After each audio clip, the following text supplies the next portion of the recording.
Hey Waffle Gang, I do hope you're well. My name is Mark and today we're checking out some more Reddit stories, and if you do love a Reddit story, why not consider like, subscribe, maybe that notification bell too. Let's crack on with today's first story. Much love, guys. Now today's first story comes from Leighton's Comet. In the story there is threats of self-harm, so if you do want to skip the story, please feel free to do so. Timestamps are always down in the description along the timeline below. Thank you. It's titled, Am I the Arsehole for being uncomfortable with my husband's new friend? Okay, context.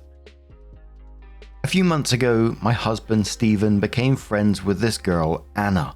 He hangs out with her a decent amount of the time, once a week to every other week-ish, which is decent given our work schedules. I've never met her, nor have I been invited to. Been mentioned that she wants to meet me. However, plans are never made and I'm not invited when he goes. He says he's also hanging out with her boyfriend, but again, I've never met these people. A few things that really rubbed me the wrong way. He's been doing a lot for her and gave her our space heater, which I have no problem with him being helpful or kind, but it seems like he tries to solve it whenever she has an issue. I asked about donating the Nintendo Switch that we literally never use and has sat in a drawer for years to a child in need. And he said no because he told Anna maybe she could borrow it sometime. And he can't go back on his word that she could maybe borrow it sometime. However, he promised an incredibly close friend of mine that she could for sure have our old Xbox as a Christmas gift, and he's fine going back on that for me to donate that instead. Also, every single time we've gotten in a fight since he met her, he stormed out of the house and run to her place. He does not return for hours and does not contact me at all while he's gone. I only know where he is because we have iPhones and I have his location. After making a huge deal about spending Christmas with me, he spent less than 2 hours with me and went to a party with her that I wasn't invited to and was gone all afternoon and night. I spoke to him about all these points and said I was uncomfortable, and he swore nothing was going on, but apparently turned right around and told her what we talked about. Because she's my friend, of course I told her.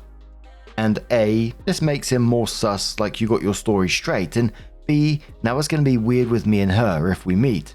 Not that I even want a relationship with a female who runs to my husband every time she has a problem. He has other female friends whom I adore and does none of this shit with them. So this is not just me hating on other women or some dumb shit. Am I crazy for being uncomfortable? Especially considering he doesn't tell me what they talk about, but immediately turned around and told her about a private conversation he and I had. Last thing I found out today is she's single. Apparently she dumped her boyfriend last night. Guess who she came to first? Now, as always, I don't know the full story. I can only judge from what we've got in front of us right here, but this is screaming emotional affair at the minimum to me. There's a clear pattern that he's running to her during fights, he's spending holidays with her instead of you. What the fuck? They seem to be running to each other and discussing your private lives with each other. I mean, she's ran to him when she became single. It's just messy. The commenter says to OP, not a relationship expert, but I think you do know what's happening or about to happen. You just have to be prepared for it. OP says, I don't want to cost him a good friend, but the fact that he doesn't see the inappropriateness of this whole situation is both wild to me and making me second guess myself. Someone says to OP that they need to contact Anna's boyfriend to get his side of the story. OP says a couple of people have mentioned that, but I don't even know his last name.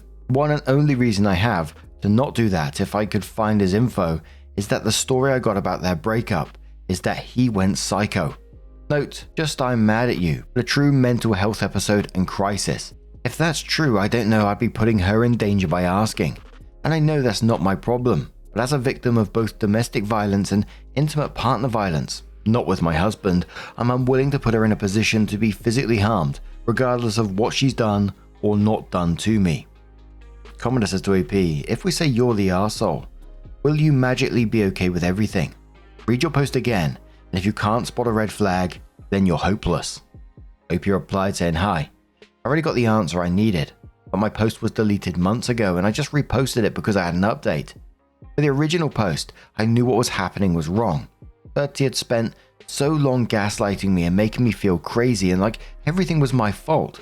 I just really needed an outside perspective.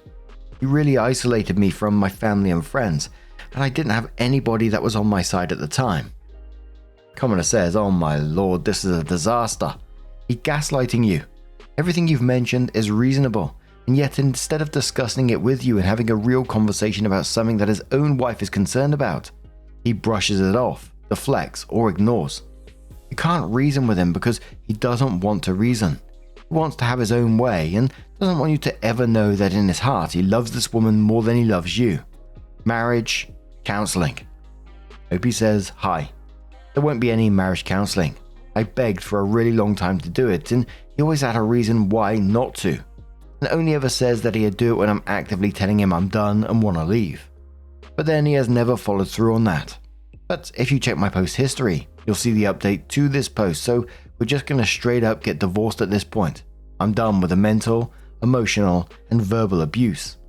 Also, I'm not saying I'm perfect or fixed or anything like that, but I went to therapy for years to deal with my issues, and he's never gone a single day to deal with any of his.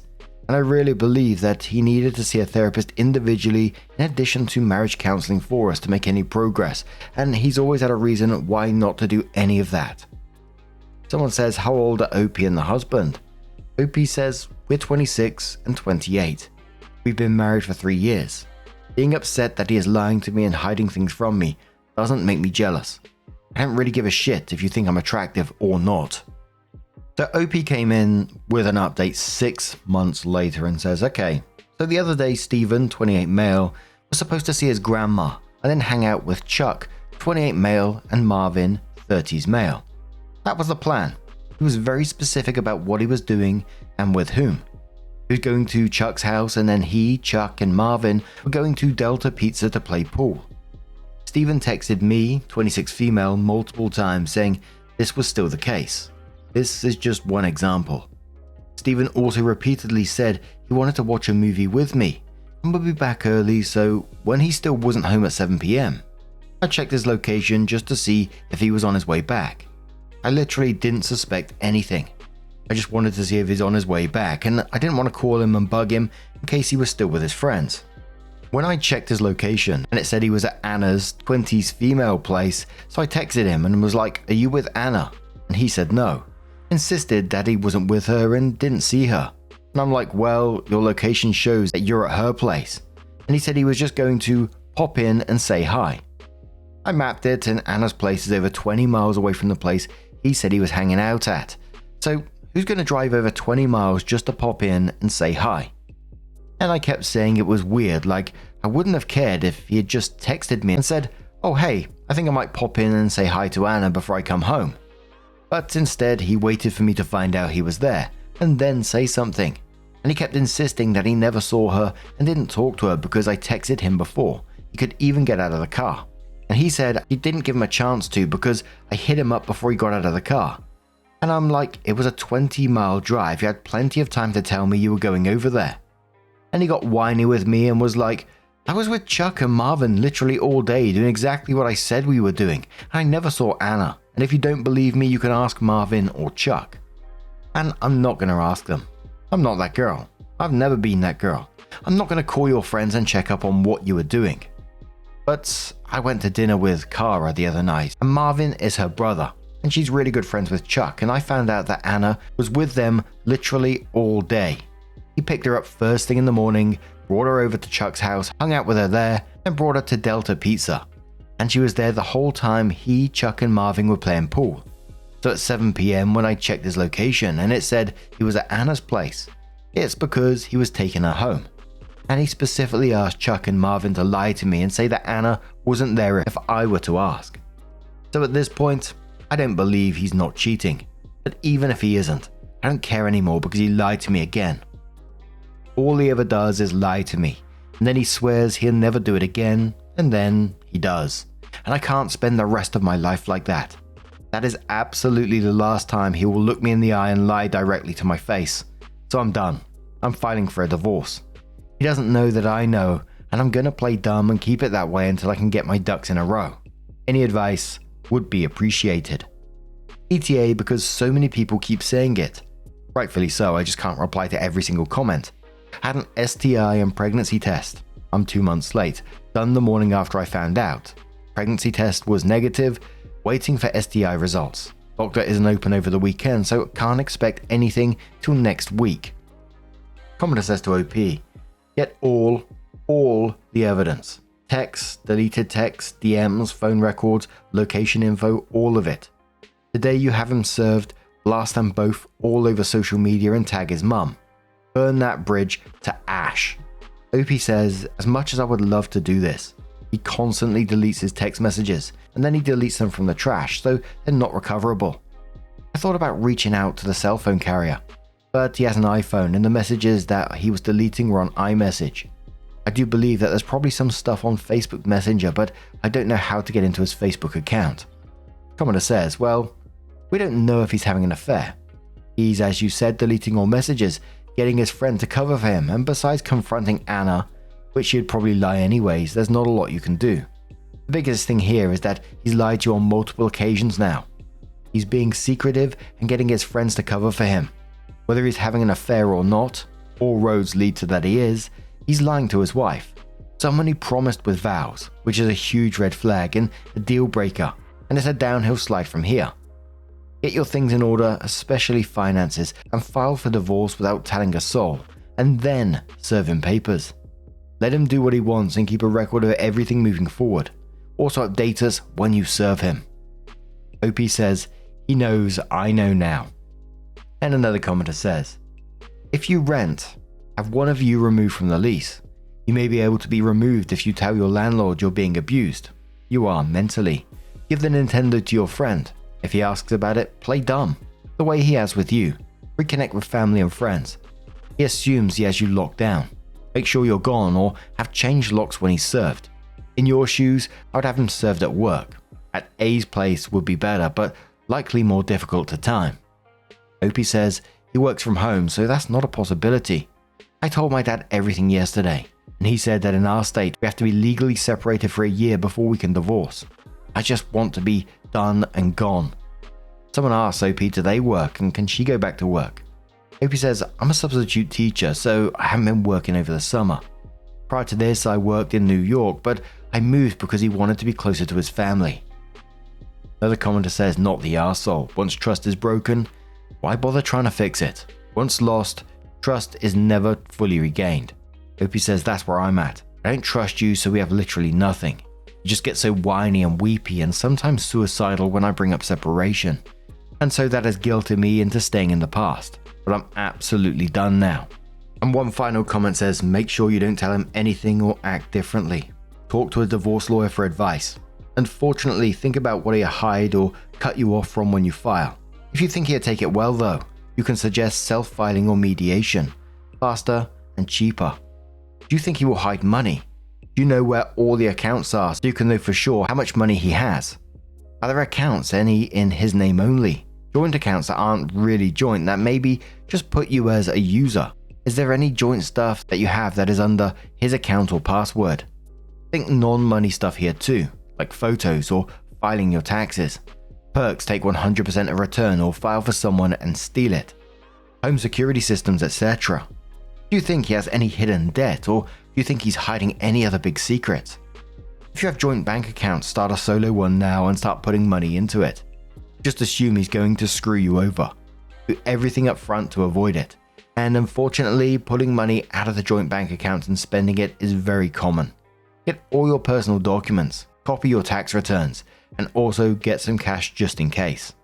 Depending, you may want to set up a credit freeze if you think he's the kind of arsehole who will open up accounts in your name. Also get a password manager and change all your passwords. OP says, he has a lot of ways to screw me over because he's completely isolated me from my friends and family. And last year I was really sick and he convinced me to leave my job.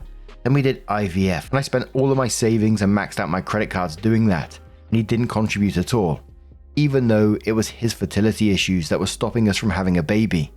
Then I went to teaching last fall, but I wasn't making that much. And since I haven't been working over the summer, I've been using what teeny bit of savings I did have, just paying off debts and day-to-day expenses.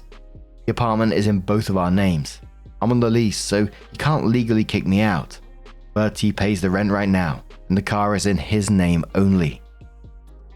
Gee whiz, that last paragraph really struck, didn't it? About being isolated from friends and family, they're spending all the money on the IVF, convincing OP to leave her job. But what do you guys make of this situation? I really hope that OP does get themselves out of the situation safely, but let us know your thoughts down in the comments below, and let's move on to another story.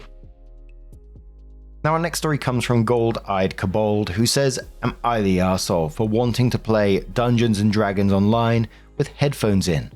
My 34 female partner, 34 male of 15 years is blaming me for his ongoing depression because I played D&D online with headphones in. I played Dungeons & Dragons for years, one casual homebrew campaign and one recent Curse of Strahd campaign. My partner always said he wants lots of kids. And last year, our first was born. I stopped playing until I wasn't breastfeeding anymore, and attempted to return to the homebrew game one Saturday a fortnight. While I was pregnant, he suddenly demanded to meet everyone I was playing with and see where we were playing. When I tried to return after giving birth, he resented me going to the game, would often try to delay me going, and would sometimes call and interrupt the game for minor issues. On the Saturdays I did not play, I was in charge of baby's care and bedtime when he had drinks and games with his friends. The Strahd game started after baby was born, and initially was played in our home, but became impossible for me to concentrate on the game with the baby around, so we moved to playing at a different house. It says he was still seemed to me leaving on time, as like interrupting her or stopping her leave on time, and would call and interrupt the game, even if baby was with a sitter. With COVID, I've been playing online, in a different room with my headphones in. Usually I arrange for the grandparents to have baby because otherwise I still find myself interrupted too much to focus on the game. Maximum 5 hours. 2 weeks ago the game was cancelled, but the group still chatted. Had headphones and my partner kept trying to interrupt and ask me things, which splits my focus. So I was getting annoyed. Afterwards we talked about it, and he said that he doesn't like the headphones because it excludes him. It's making him chronically depressed, and that there's no point in him getting therapy for the depression if I'm going to keep doing the thing that causes it, which is isolating myself and putting in headphones to play Dungeons & Dragons.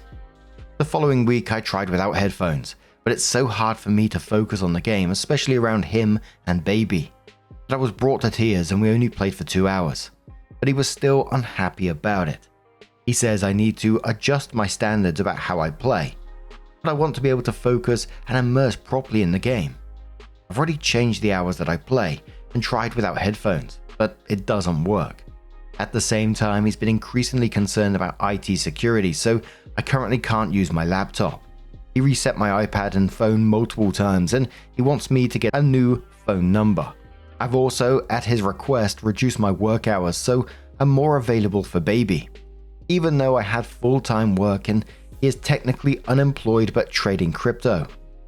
I change what I can change for him, but I don't want to give up Dungeons & Dragons or play in a less engaged way because I enjoy it so much and lean on it for my mental health. I want him to get therapy, but have I been the arsehole? And you can imagine what the comments are like on the back of this. You know, it's similar patterns to like the last story, the isolation, isolating you from your interests, controlling your work schedule, messing with your devices and saying, oh, you know, this is IT security. It's bullshit. And then blaming you for his depression. He's manipulating you. But in the comments on that post, OP added, OP here, so I have the opportunity to move into a house only 2 minutes drive from where my brother lives, which I'm going to do. I can take baby and the pets, but it's next month. That's also when my credit card is due for renewal, and the new one is going to be posted to my brother's house instead of me.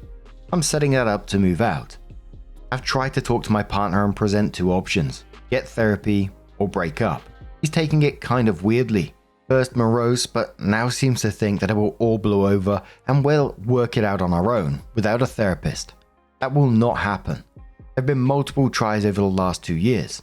I'm going to let him calm down for the weekend because I'm hoping I can get uninterrupted Curse of Strahd game in after this talking, but we'll see. Work knows what's happening, but I've also emailed my partner's psychiatrist with details of his behavior. So if you won't go to therapy, at least somebody knows. I won't log in very often because of lack of opportunity, but I really think I'm going to leave. Thank you so much for those that replied. I was trying to think of something I hadn't tried, some other way to play D&D and still keep him happy. But I shouldn't have been. You just start to doubt yourself when you've been stuck in the mist for a while. So it was 2 months after that OP came in with their update and said, "Hi folks, just wanted to offer you all a little update since so many of you offered the perspective on reality to get myself and my kid into a better place. So I gave my ex the ultimatum that either he or we get therapy or we separate. And he chose no therapy because therapists always take one person's side. So I forced the separation. He moved out 6 weeks ago. I've been in my new home for a month and it's like the fog has lifted. Life is basically better in every way. The more time I spend away from him, the better I feel. I'm back up to almost full-time hours, which suits me well with a toddler. Have significantly more freedom and going to make our home beautiful for the two of us. Since the separation, some of the highlights of his behavior include not packing anything at all with almost a month's notice until the last 4 hours before we had to leave. When he came to visit our kid at my home, he already knew where I would be living. He wanted me to look up the closest train station, the bus route, and the direction for him instead of figuring that out on the 3-hour trip himself. Walked into my home like he owned the place, lay on my bed to pet the cat, raided my pantry, said he was going to take my remaining tea because I don't drink it and he does. I said no, it's for guests, and after our child was in bed, offered to cook everyone, himself, myself, and my 3 friends serving as guardians, dinner out of my freezer and still packed kitchen. I found a journal of his while I was packing his things. Turns out he did think I was having an affair at D&D. His reasoning was that I was always happy after a game, and he noticed changes in my appearance and behavior, which for the record, he'd requested I do a few weeks earlier.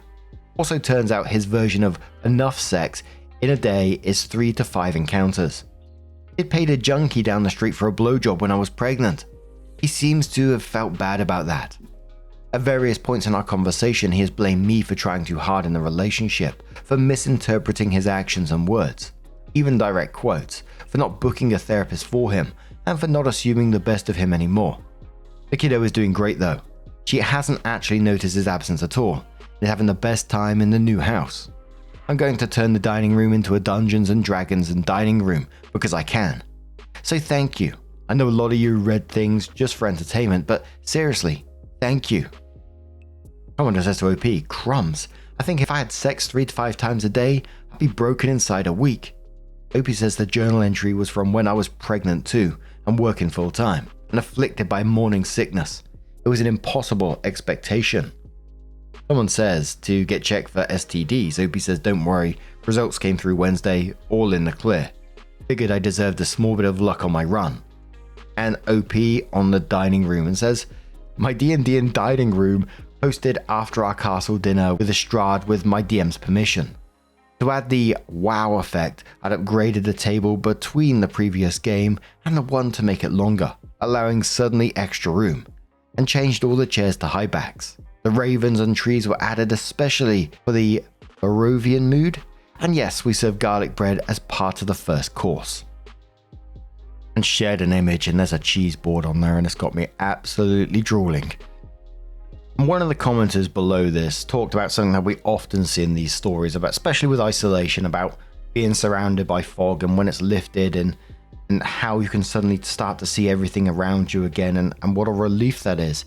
And I love that for OP. You know, it's absolutely awful that they had to go through this in the first place, but now to get their life back and to start enjoying stuff as well is absolutely just a huge relief. But what do you guys make of this situation? Was you surprised by the outcome? Let us know your thoughts down in the comments below. Now, just a huge thank you for being here today, getting involved in the stories, your love, your support, your time. It always means the absolute world to me. So thank you so much. And hopefully I'll see you in the next one. Take care and much love.